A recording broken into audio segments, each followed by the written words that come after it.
नमस्कार दोस्तों, आप सभी का स्वागत है हमारे YouTube चैनल प्रतियोगी मंच में। दोस्तों, आज की इस वीडियो में हम जानेंगे हैप्पी हाइपोक्सिया क्या है और क्यों ये मौत का कारण बन रही है। तो दोस्तों, आप वीडियो को अंत तक जरूर देखिएगा, पसंद आए आपको लाइक कीजिएगा। तो चलिए चलते हैं अपनी स्लाइड की ओर। तो बात करेंगे कोरोना के बारे में। कोरोना पता होना चाहिए कि एक प्रकार का वायरस है जो कि हमारे फेफड़ों को क्या करता है, प्रभावित करता है। ठीक है, तो इससे क्या होता है कि हमारे जो लंग्स हैं वो बेहतर ढंग से काम नहीं कर पाते हैं। जो हमारे लंग्स हैं वो बेहतर ढंग से काम नहीं कर पाते हैं, और जब लंग्स हमारे बेहतर ढंग से काम नहीं कर पाएंगे तो हमें जो ऑक्सीजन की जो पूर्ति है वो नहीं हो पा रही है। इस वजह से आप देख रहे होंगे कि जो ऑक्सीजन की जो डिमांड है वो लगातार बढ़ती जा रही है।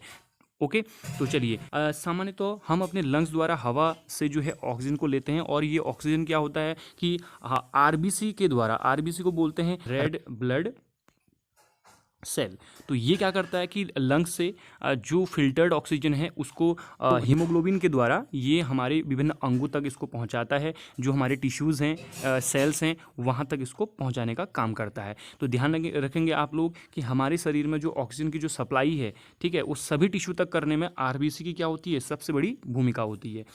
लेकिन हो क्या रहा है, कोरोना वायरस से संक्रमित जो व्यक्ति है उसका जो लंग्स है वो कमज़ोर हो जाता है, जिस कारण से ऑक्सीजन की जो पूर्ति है वो नहीं हो पाती है, और इसी ऑक्सीजन की जो मात्रा है उसकी कम होने लगती है शरीर में, और इसी कम होने की मात्रा को हम कह देते हैं हाइपोक्सिया। तो हाइपोक्सिया एक स्थिति है जहाँ पर होता क्या है कि हमारे जो शरीर में ऑक्सीजन की जो मात्रा है वो क्या होने लगती है, वो कम होने लगती है। ओके, आगे बात करते हैं कि हम जो है सांस लेते कैसे हैं। तो सामान्य तो होता क्या है कि हम वायु से जो है सभी गैसेस लेते हैं। हम सांस लेने में सिर्फ ऑक्सीजन नहीं लेते हैं, ऑक्सीजन के साथ साथ जो वायुमंडल में उपस्थित अन्य जो गैसें हैं, जैसे 78% जो नाइट्रोजन गैस होती है, 21% ऑक्सीजन गैस है, और वहीं 0.03% कार्बन डाइऑक्साइड गैस होती है। तो इसके अतिरिक्त अन्य गैसेस भी होती हैं। तो इन सभी को हम अपने जो है नोज़ द्वारा ये हम इसको इनहेल करते हैं, लेते हैं, और ये नाक के द्वारा जाती है हमारे कहाँ, फेफड़े तक। फेफड़े में क्या होता है कि इस सभी गैसों का जो है फिल्ट्रेशन होता है, और जो आरबीसी है उस फिल्टर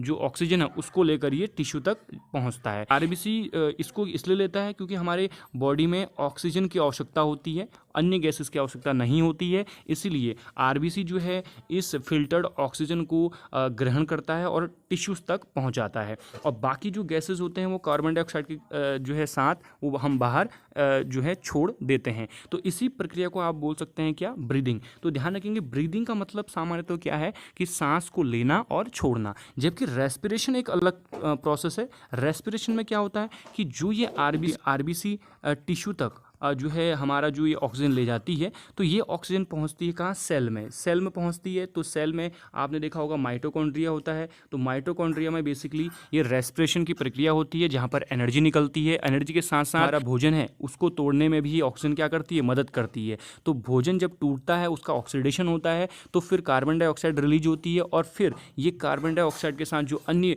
आपके वेस्टेज हैं गैस के रूप में वो हमारे बाहर निकल जाता है। तो रेस्पिरेशन एक वाइड जो है प्रक्रिया है, और ब्रीदिंग का मतलब सिंपल सा सांस को लेना और छोड़ना है। और अब बात करते हैं कि क्या है हैप्पी हाइपोक्सिया।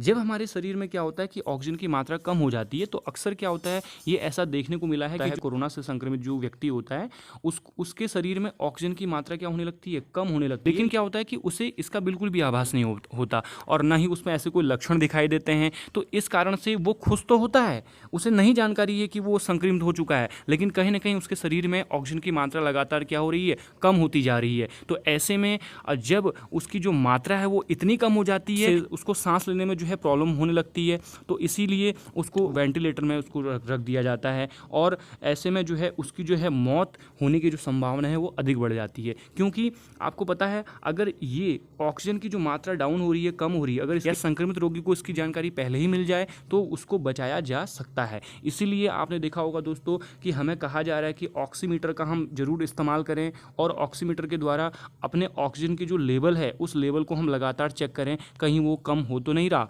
ठीक, और एक स्वस्थ जो मानव है उसके शरीर में 95 से 100 के बीच में ऑक्सीजन की मात्रा होनी चाहिए। और ये भी कहा जाता है कि 94 से अगर ये मात्रा कम होने लग जाए, 94 से अगर कम होने लग जाए तो ये हमारे लिए खतरे की घंटी है। तो ध्यान रखना है आपने इस चीज़ का। और ये रहा हैप्पी हाइपॉक्सिया के बारे में आज की हमारी वीडियो में। अगर आप लोगों को ये वीडियो पसंद आए तो आप ज़रूर हमारी इस वीडियो को लाइक कीजिएगा और हमारे चैनल को सब्सक्राइब कीजिएगा। आप सभी लोगों का वीडियो देखने के लिए बहुत बहुत धन्यवाद। Thank you.